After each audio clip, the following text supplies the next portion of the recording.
오늘 우리에게 주시는 말씀은 히브리서 11장 23절에서 26절입니다. 히브리서 11장 23절에서 26절입니다. 믿음으로 모세가 낳았을 때에 그 부모가 아름다운 아이임을 보고 석 달 동안 숨겨 왕의 명령을 무서워하지 아니하였으며, 믿음으로 모세는 장성하여 바로의 공주의 아들이라 칭함받기를 거절하고 도리어 하나님의 백성과 함께 고난받기를 잠시 죄악의 낙을 누리는 것보다 더 좋아하고 그리스도를 위하여 받는 수모를 애굽의 모든 보화보다 더 큰 재물로 여겼으니 이는 상 주심을 바라봄이라. 아멘. 이 시간에는 찬양이 있겠습니다.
아멘. 감사합니다.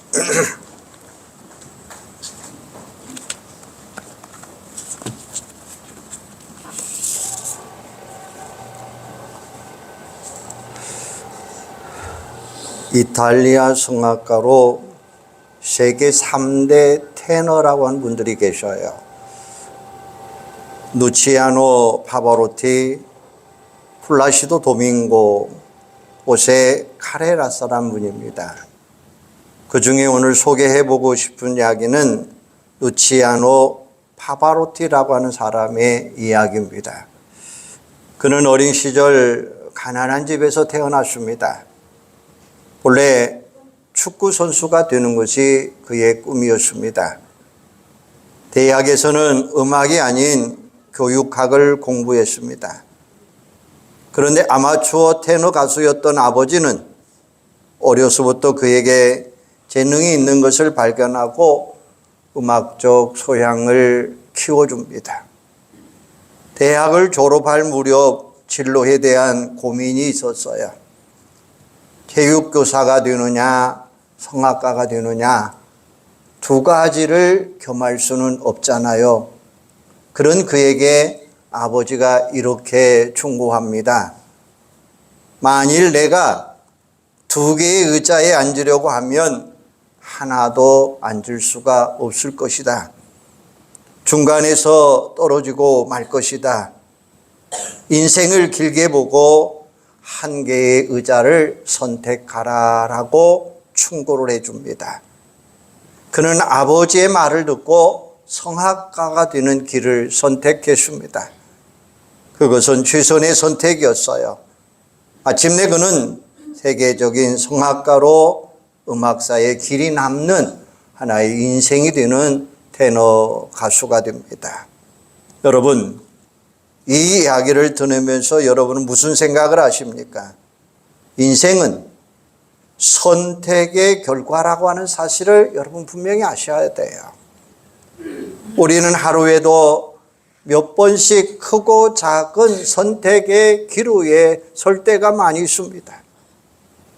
그 결과가 하나하나 쌓여가면서 우리 인생을 만들어 가는 거죠. 그런데 가만히 보면 선택을 위해서는 한편으로는 거절을 잘 해야 된다는 거예요. 선택과 거절은 마치 동전의 양면처럼 짝을 이루는 거예요. 파바로티의 경우에도 성악가의 길을 선택하기 위해서 교사의 길을 거절했습니다. 선택이 얼마나 중요하느냐라는 말입니다.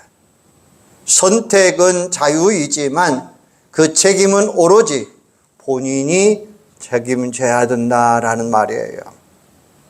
이제까지 선택의 결과가 오늘의 내 모습입니다. 그리고 오늘의 선택이 내일의 나의 모습을 만들어가는 거예요. 그러므로 선택의 지혜를 얻는 것은 정말 중요합니다. 동시에 거절의 지혜도 얻어야 됩니다.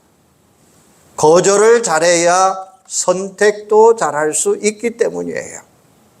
아름다운 선택의 지혜는 전능하신 하나님을 경유하는 신앙을 얻을 수 있다고 하는 사실입니다. 신앙은 마치 안경을 쓰는 것과 같아요. 안경을 쓰면 잘 볼 수 있는 것처럼 신앙을 가지고 선택의 안목을 갖자는 거예요. 오늘 본문 히브리서 11장은 우리가 흔히 믿음장이다라고 이야기합니다.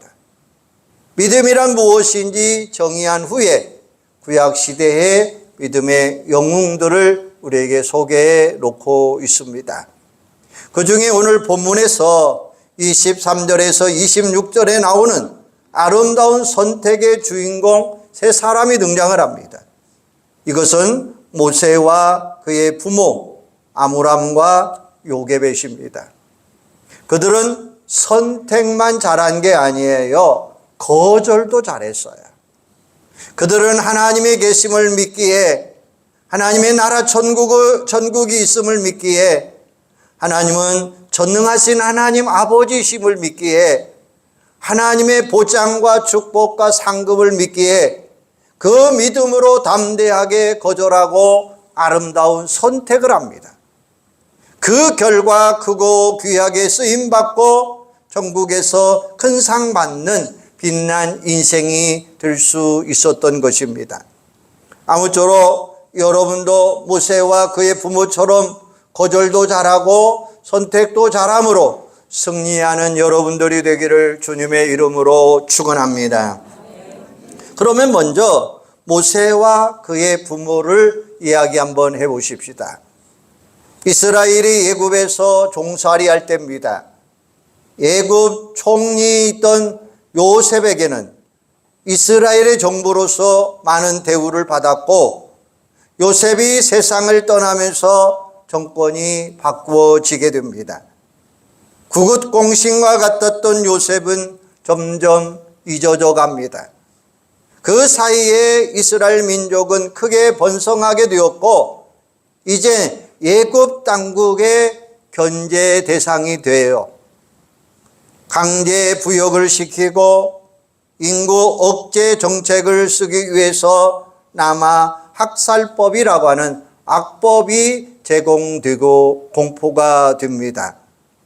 이스라엘 남자아이가 태어나면 무조건 나일강에 던져 죽이라는 것이었죠. 이런 억압시대에 모세가 태어났습니다. 모세의 부모는 그 아이가 심상치 않음을 알고 죽일 수가 없었어요. 하지만 아이의 울음소리도 커지고 도저히 더 이상 숨길 수가 없어요. 고민하고 기도하는 중에 아기 모세를 갈대 상자에 담아 나일강과 갈대 사이에 띄우게 됩니다. 그리고 누이 미리암에게 망을 보게 합니다. 하나님의 놀라운 섭리로 마침내 나일강가에 모욕하러 온 공주가 그 광경을 보게 됩니다. 그녀는 바로 왕의 무남동녀 외동딸이었는데 본인도 자식이 없어서 너무나 슬펐습니다. 자식을 낳고 싶은 열망에 나일강가에 와서 기도하며 모욕하고 있었습니다. 모세가 이스라엘 히브리 남자 아이인 줄 알지만 그는 불쌍히 여기고 초법적인 조치를 취하게 됩니다. 그때 미리암이 공주에게 나아가 말을 하죠. 공주님, 히브리 여인 중에서 유모를 구해드릴까요? 이렇게 해서 공주는 모세를 양자로 삼고 친어머니 요게벳을 유모로 채용합니다. 흥미롭게도 모세의 어머니 요게벳은 공주가 주는 월급까지 받죠. 이게 하나님의 섭리요 하나님의 놀라운 계획이었습니다. 이때 모세는 어머니로부터 여호와 하나님을 경외하는 신앙을 배우게 되었고, 그 가운날 지혜롭게 거절하며 아름다운 선택을 할 수 있도록 신앙 교육을 받을 수 있었던 것입니다. 모세가 젖을 떼자 거저 공주의 왕궁에 들어가죠. 이렇게 해서 모세는 애굽의 왕자가 됨으로 인해서 학문과 애굽의 문명을 배우게 됩니다. 그가 장성한 후에 어떤 일이 벌어집니까? 애굽 사람이 강제 노역 중인 히브리 사람을 폭행하는 것을 보고 분개한 나머지 쳐 죽입니다. 그리고 안매장시킵니다. 그 다음 날에는 히브리 두 사람이 싸우는 모습을 보고 잘못한 사람을 나무랍니다. 그러자 그 사람이 모세에게 항의하죠.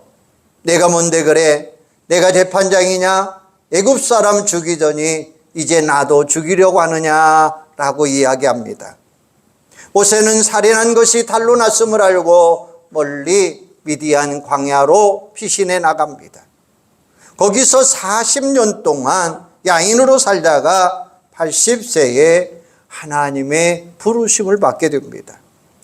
이렇게 해서 모세는 이스라엘을 출애굽 구원하고 40년 동안 광야 생활을 하죠. 이 이야기를 통해서 히브리서는 아주 간단하게 기록하고 있습니다.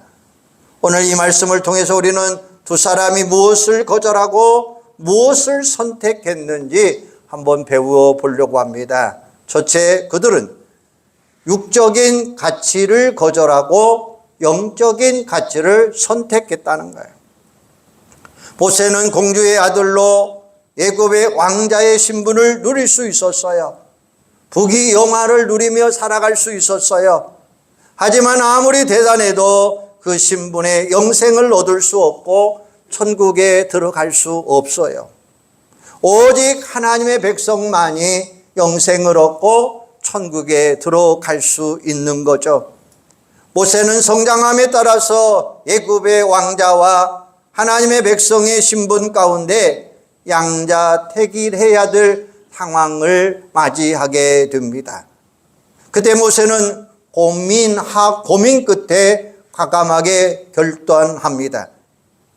애굽 왕자의 신분이 대단하지만 그렇다고 하나님의 백성의 신분을 포기할 수는 없었어요. 오늘 본문 24절에 보면 믿음으로 모세는 장성하여 바로의 공주의 아들이라 칭함받기를 거절하고 도리어 하나님의 백성과 함께 고난받기를 이렇게 이야기하잖아요. 애굽의 왕자의 신분이 대단하지만 더 좋은 것이 있었기에 그는 단호하게 거절합니다. 그리고 하나님의 백성과 함께 하는 것을 선택을 합니다.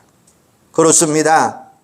우리가 가지고 있는 세상의 신분이나 지위, 기타 그 어떤 인간적인 조건이랄지라도 하나님 백성이 되는데 방해 요소가 된다면 과감하게 거절할 수 있는 결단이 오늘 우리에게는 필요하더라라는 말씀이에요. 이게 진정한 믿음의 사람입니다. 육신의 목숨도 중요하지만 영혼의 생명을 얻는 것은 더 소중하다고 하는 사실을 아셔야 돼요. 예수님이 이렇게 말합니다. 마가복음 16장 26절에 보면 사람이 만일 온 천하를 얻고도 제 목숨을 잃으면 무엇이 유익하리요? 사람이 무엇을 주고 제 목숨과 바꾸겠느냐? 이렇게 말씀하고 계셔요. 1995년 미국 오클라호마시티에서 폭탄 사건이 발생을 합니다. 그래서 168명이 사망하고 600명 이상이 부상당하는 최악의 미국의 테러 사건이에요. 그 구조 작업이 진행되는 중에 한쪽에서 비명 소리가 나서 가봤더니 한 여인이 건물 더미에 깔려 있었는 거예요. 그런데 아무리 해봐도 한쪽 다리가 끼어서 도저히 나오지 못하고 있습니다. 목숨을 구하기 위해서는 다리를 절단할 수밖에 없죠.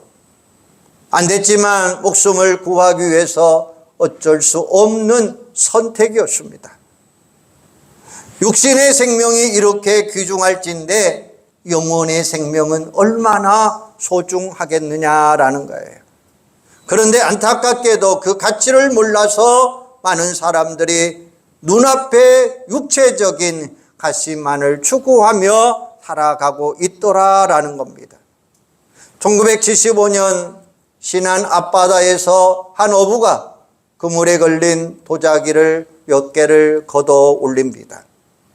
처음에는 뭔지 모르고 몰라서 밥그릇으로 국그릇으로 사용합니다.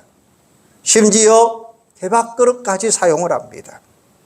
그 전문가들이 조사한 결과 중국 원나라에서 일본으로 향하던 무역선이 침몰한 것으로 발견하고 발굴 작업을 진행을 합니다.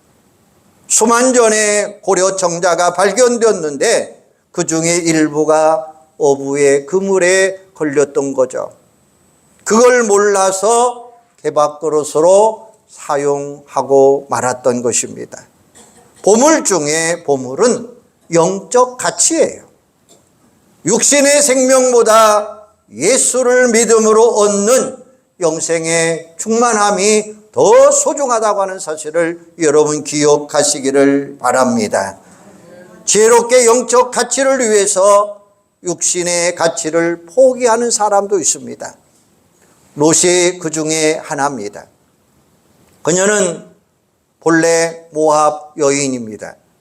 하나님과 상관없는 사람이었는데 나오미 가정의 시집옴으로 인해서 하나님을 만나게 되죠. 그런데 공교롭게도 나오미의 남편도 두 아들도 모두 다 죽어감으로 인해서 3명의 가부가 됩니다. 그러자 나오미는 두 며느리 오르바와 룻에게 자기를 이스라엘로 돌아갈 테니까 너희들은 친정으로 돌아가라고 이야기합니다.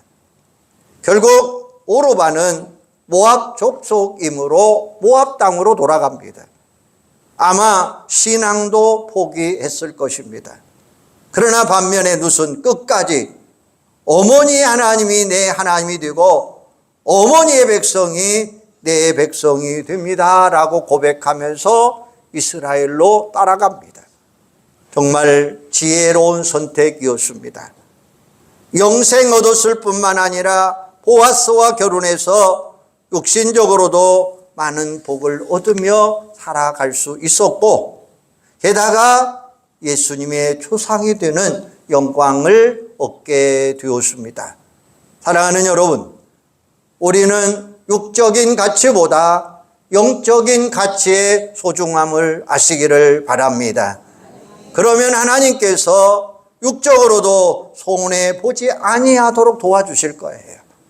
이 말씀을 명심하시기를 바랍니다. 영적 가치를 선택하시고 영생 복락을 누리며 성국 소망을 가지는 여러분들이 되기를 주님의 이름으로 축원합니다. 두 번째로 그들은 세속적인 가치를 거절하고 도덕적인 가치를 수행했습니다. 요게벳은 바로 왕의 남아 학살법을 도저히 받아들일 수 없었어요.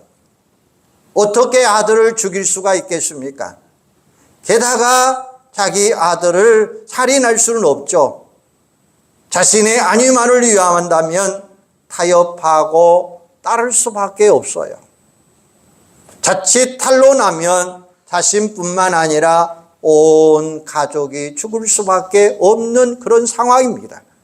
그러나 아기 모세를 살리기 위해서 그들은 최선을 다합니다.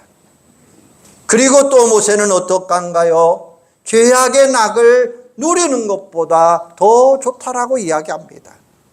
모세는 죄악의 낙을 단호하게 거절하고 하나님의 뜻에 순종합니다. 이렇게 말처럼 쉽지 아니하지만 그러나 그는 좋은 가치를, 영적인 가치, 도덕적인 가치를 선택할 수가 있었다라는 사실이에요. 그런데 문제가 하나 있어요. 잠언 9장 17절에 보면 이런 표현이 하나 나와요. 도둑질한 물이 달고 몰래 먹는 떡이 마치 있도다라고 이야기하고 있어요. 비근한 해로 사람들이 밤새 먹고 마시고 노는 데는 명수이지만 공부하면서 일하면서 기도하면서 밤샘을 새는 것은 너무나 힘들더라라는 이야기죠. 우리는 죄악에 대해서 단호하게 거절할 줄 아는 여러분들이 되시기를 바랍니다. 거절하지 못하고 우물쭈물하면 죄악에 물들어 살아갈 수밖에 없어요. 그리고 우리의 인생은 망칠 수밖에 없는 것입니다. 마약, 퇴치, 캐치 플레이는 이런 말을 하고 있어요. 아니라고 말하시오라는 말이에요. 아니라고 말하시오. 사단은 감언이설로 우리를 유혹하고 있습니다. 다들 그러는데 뭘 어떠냐고 이야기합니다. 딱 한 번만 하면 됩니다 라고 말을 합니다. 그 어떤 경우에도 단호한 결단이 우리에게 필요하더라라는 거예요. 선악과를 따먹는 아담과 하와를 보세요. 단 한 번의 실수로 자신뿐만 아니라 전 인류의 사망의 구렁텅이 속에 몰아넣는 그 광경, 우리는 결코 한순간의 쾌락 때문에 경건을 포기하는 일이 있어서는 안 되겠다라는 말씀입니다. 세속적인 즐거움 때문에 의를 저버리고 말씀을 저버려서는 안 돼요. 세상이 우리를 유혹한다 할지라도 우리는 겁을 먹어서도 안 돼요. 출세를 위해서 적당히 타협하라고 말합니다. 때로는 양심을 접어두라라고 말합니다. 세상 살다 보면 다 그런 것이다 라고 말들 합니다. 우리가 하나님만이 말씀하는 의의 기준을 지키면 우리를 든든하게 세워갈 수 있다고 하는 사실이에요. 왜요? 하나님이 우리를 지켜주시는 줄로 믿습니다. 프랑스의 농민 아가 밀레는 젊어서 한때는 누드화를 그리는 화가였습니다. 적당히 향락을 즐기고 돈을 벌 수도 있었어요. 어느 날 전시회 중에 청년 둘이 자신의 그림 앞에서 음담패설을 하며 시시대거는 것을 보았습니다. 게다가 미술평론가들이 대충 누드화나 그리며 먹고 사는 삼류화가라고 혹평하는 소리도 들었습니다. 이에 충격을 받은 그는 굶어 죽을전정 다시는 누드화를 그리지 않겠습니다라고 결단을 내려요. 아내도 이에 독려하며 격려해 줍니다. 그런데 오히려 크게 성공하죠. 세속적인 가치를 거절하고 도덕적 가치를 선택하는 사람만이 하나님이 기뻐하시고 결국에는 놀라운 축복을 누릴 수 있다는 사실입니다. 사랑하는 여러분, 우리는 세속적인 가치보다 도덕적인 가치를 선택하면서 살아가시기를 바랍니다. 왜요? 우리 하나님이 여러분의 가치를 책임져 주실 줄로 믿습니다. 아무쪼록 세속적인 가치는 거절하고 도덕적 가치를 선택함으로 승리하는 여러분들이 되기를 주님의 이름으로 축원합니다. 세 번째로 그들은 현세적 가치는 거절하고 내세적인 가치를 선택했어요. 모세는 애굽의 궁궐에서 얼마든지 부귀영화를 누리며 안일하게 살아갈 수 있었습니다. 하지만 그는 현세적인 안위를 거절하고 고난을 자청합니다. 부귀영화, 현세적인 안일은 그 자체가 나쁜 거죠. 이런 말이 있습니다. 좋은 것은 최선의 원수이다라는 말이에요. 좋은 것이 최선의 것이 방해가 될 수 있다고 하는 사실이에요. 우리 예수님도 이렇게 말합니다. 마가복음 10장 29절에 보면 예수께서 이르시되 진실로 진실로 너에게 이르노니 나와 복음을 위하여 집이나 형제나 자매나 어머니나 아버지나 자식이나 전토를 벌인 자는 현세에 있어 집과 형제와 자매와 어머니의 자식과 전토를 100배나 받되 박해를 겸하여 받고 내세의 영생을 받지 못할 자가 없느니라. 할렐루야. 우리가 현세에서 안일하게 지내는 것이 하나님이 기뻐하시는 바가 아니라는 거예요. 하나님이 주신 것들을 가지고 내세의 가치를 위해서 헌신하고 수고하는 게 중요하더라라는 말씀이에요. 로마서 8장 17절에 보면 자녀이면 또한 상속자, 곧 하나님의 상속자요 그리스도와 함께한 상속자니 우리가 그와 함께 영광 받기 위하여 고난도 함께 받아야 할 것이니라. 생각건대 현재 고난은 장차 우리에게 나타날 영광과 비교할 수 없느니라 말씀하고 계셔요. 이 말은 히브리에서 보면 여겼으니라고 하는 말이 있습니다. 여기는 계산해 보니라는 말씀이에요. 바울이나 모세나 멍청한 사람이 아니에요. 그들이 분명하게 본 것이 있었고 그들이 분명하게 계산해 보니까 그 선택을 하고 위대한 인생을 살아갈 수 있었더라라는 말씀이에요. 군대에서 요직은 아주 어려운 데 있습니다. 예를 들어서 전방부대에 근무하거나 전투병과에 배치되는 것은 아주 중요한 요직입니다. 전방이나 전투병과에 배치된 분들이 진급이 빠르고 별을 빨리 달 수 있다는 거예요. 복음을 위해서, 교회를 위해서 수고하는 헌신의 사람들이 하늘의 영광과 아름다운 삶을, 아름다운 상을 받으며 귀하게 살아갈 수 있다고 하는 사실을 기억하시면서 우리는 대마를 한번 생각해 보시기를 바랍니다. 디모데후서 4장 10절에 보면 대마는 이 세상을 사랑하여 나를 버리고 데살로니가로 갔고, 대마는 당장 이 세상의 안락을 위해 바울의 고난을 저버린 사람이에요.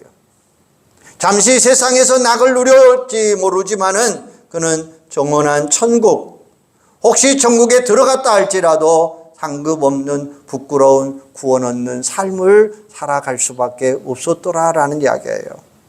반면에 다니엘 세 친구들을 보세요. 그들은 느부갓네살 왕의 금신상에 절하는 것을 거절하고 순교를 하죠. 하나님이 지켜주십니다. 하나님은 그들의 죽음을 당당하게 보십니다. 그들을 뜨거운 불못불 가운데서도 그들을 지켜주십니다.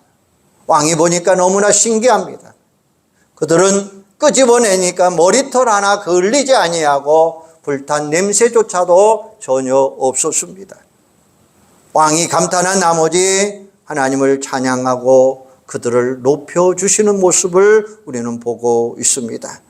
그리고 영원히 천국에서 빛나는 아름다운 상을 준비하더라라는 이야기예요.